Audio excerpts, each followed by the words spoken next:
Okay guys, welcome to the show. Appreciate y'all subscribing to my channel. Those who has been here before, glad to see y'all again. Those who are new, I hope y'all really enjoy what you see.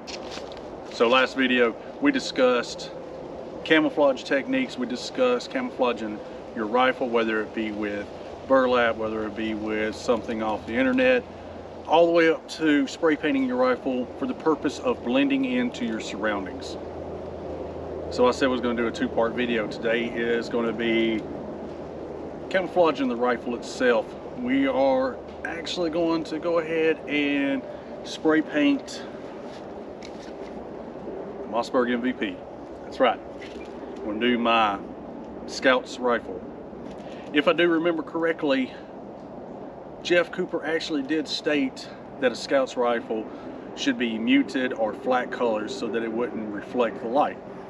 Clearly, Mossberg did do this with this. It has a flat color, it has a green stock, but we can try and take this a step further.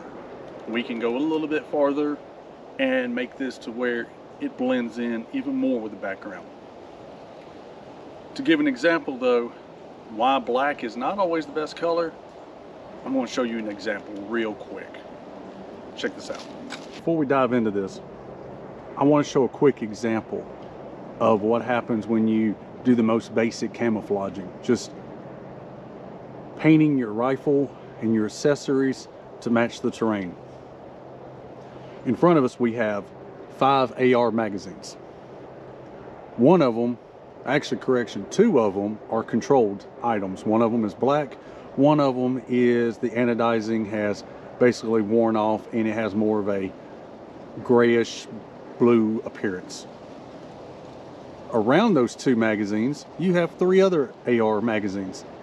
2 of them are Magpul mags, one of them is a regular standard mil-spec magazine. One of the magazines is foliage green. The second magazine is a dark sand, flat dark earth, FDE, coyote color. I'm not really sure exactly which one it is. And the third magazine, the mil-spec mag, that was actually spray painted with Krylon, different shades of green, brown. The distance is only 10 yards. As you can see, the black AR mag's pretty simple to pick out. The other 3 actually is not too hard to pick out, but they don't stand out as easily as the other.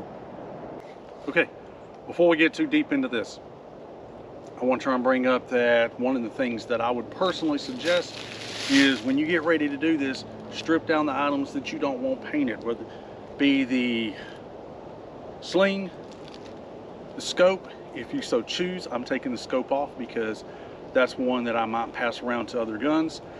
And on this one, I'm actually going to be covering up the front sight and I'm going to be removing the rear sight. Another thing I'm also going to be taking off is going to be the bolt. I'm going to be doing this separately. This is actually going to be part of it, as well as the rear cheek rest is going to be removed and also painted. The gun is actually going to be separated from the stock and it's going to be painted separately also. All right, let's go ahead and get into this.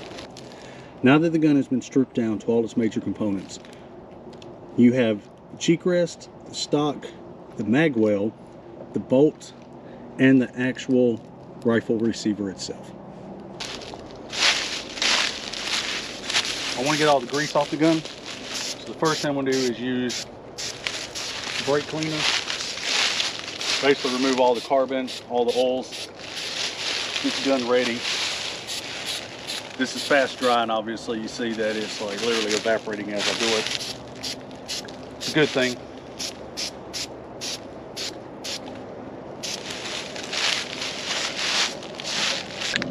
So there is no wrong way to do this. But the way I was always taught, when you're painting something, you always go from light to dark.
Okay, so what I've done here is, because I live in a pine area, excuse me, because I live in an area that has a lot of pine trees, what I'm trying to do is mimic the pine on the ground.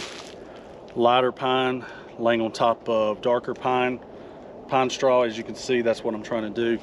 This one, there is no wrong way, so I kind of did major camouflage with, of course, the shadows effect on top.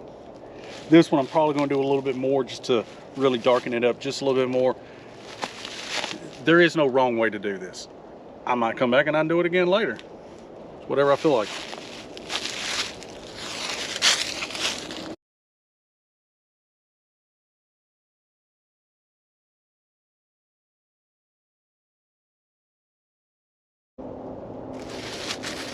Okay. All right, next part, I'm gonna do the bolt. Just try and knock it up with probably a dark color. Nothing special, just kind of get rid of all the shine that's on it.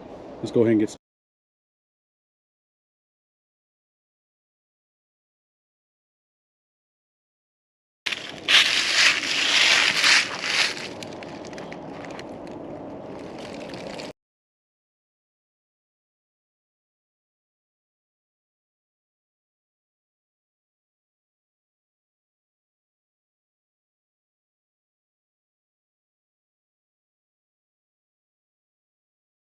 All right, guys, what's going on? So we're back to where we started. Except this time we have a little bit different of a rifle. As you can see, it's a little bit more camouflage. Just a little bit. I think it's going to blend into the background just a tad bit more. I'm not getting rid of this rifle anytime soon, so it's not going to affect my day if it gets painted. As you can see, magazine's a little bit better than black. Whole gun has been painted already.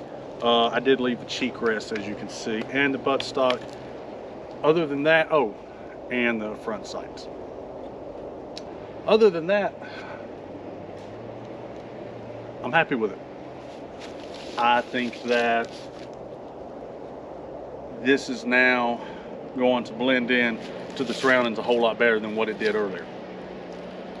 In the picture that you see right now, you can see how it blends into the fallen tree a little bit better. It's not going to stand out. Of course, it isn't easy to see. Guns are a very distinct outline, so they're always going to be easy to pick up. What camouflaging does, or painting your rifle to match the background, what that's going to do is going to make it where it's harder to find. Not to say it's going to be impossible to find.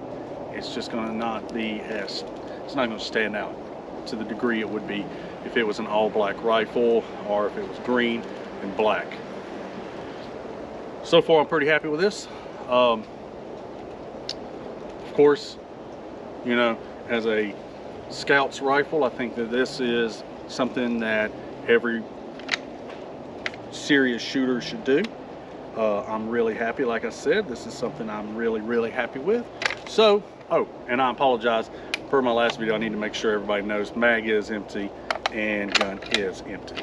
Okay, if you like what you saw, go ahead and hit that like and subscribe button right there. I appreciate you watching the video. I hope y'all made it to the end. I got a couple of more videos I did here recently, so I hope y'all turn around and stay tuned, and as usual, see y'all later.